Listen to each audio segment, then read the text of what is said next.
मेरी शान मेरा अभिमान। और इसीलिए आज 6 बजे महाभारत में मैं सुचरिता कुकरेती ये साफ साफ आप सबसे अनुरोध कर रही हूं कि हर घर तिरंगा की शुरुआत हो रही है। गर्व से कहिए हम हिंदुस्तानी हैं और गर्व से तिरंगे को हाथ में लेकर कहिए हम हिंदुस्तानी हैं। आज महाभारत में बात इसी अमृत महोत्सव की और बात इसी हर घर तिरंगे अभियान की और उस अभियान को लेकर हो रही सियासत की। आखिर अमृत महोत्सव में विष कौन घोल रहा है, वो सियासी विष कौन घोल रहा है, आज महाभारत में इस पर बात होगी। क्योंकि कल से हर घर तिरंगा अभियान की शुरुआत होगी।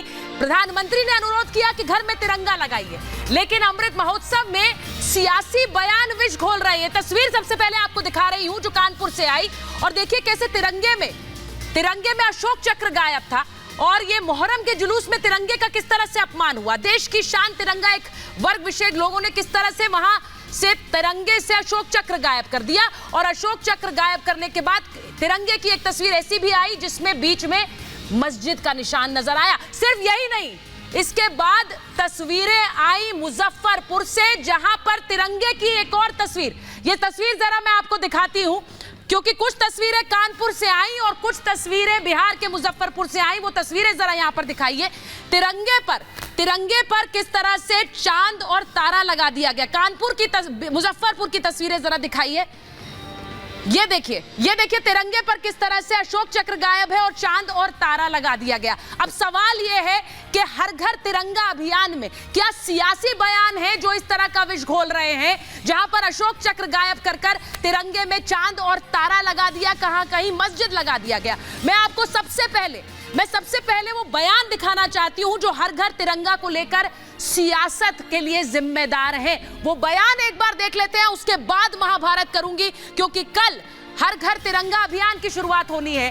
सियासत की जगह नहीं, यहां देश प्रेम की जगह चाहती हूं और इसीलिए वो बयान पहले एक बार देख लेते हैं जो हर घर तिरंगा को लेकर आ रहे हैं।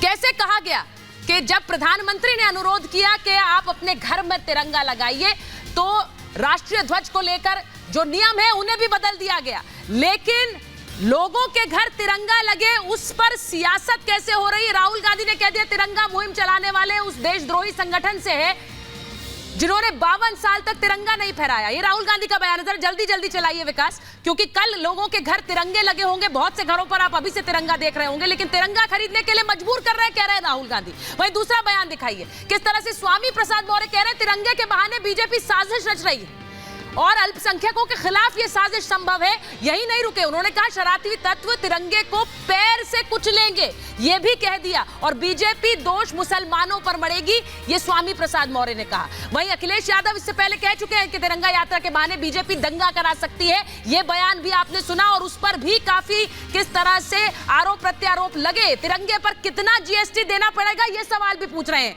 क्या आजादी के 75 वर्ष की जब जश्न मनाया जा रहा है तो इन बयानों की जरूरत है? तिरंगा लहराने से देशभक्ति साबित होगी क्या? ये शफीकुर रहमान बर्क ने कहा था। और इसी के साथ साथ तिरंगा लेकर घूमने से पेट नहीं भरेगा, ये कह रहे थे शफीकुर रहमान बर्क। लेकिन महबूबा मुफ्ती का बयान आया जिन्होंने कल कहा कि बीजेपी ने तिरंगे को हाईजैक कर लिया है, तिरंगा खरीदने के लिए मजबूर किया जा रहा है। और इससे पहले उनका वो बयान याद होगा आपका जिसमें उन्होंने कहा था 370 हटेगा तो कश्मीर में तिरंगा उठाने वाला कोई नहीं होगा। आज डल झील पर तिरंगे लहरा रहे हैं। और इसी के साथ साथ फारूक अब्दुल्ला का वो बयान कि ये तिरंगा अपने घर में रखो। आज हर घर तिरंगा अभियान की शुरुआत जब कल घर में होने वाली है, हर किसी के घर में तिरंगा लगेगा, लेकिन सियासत जारी रहेगी।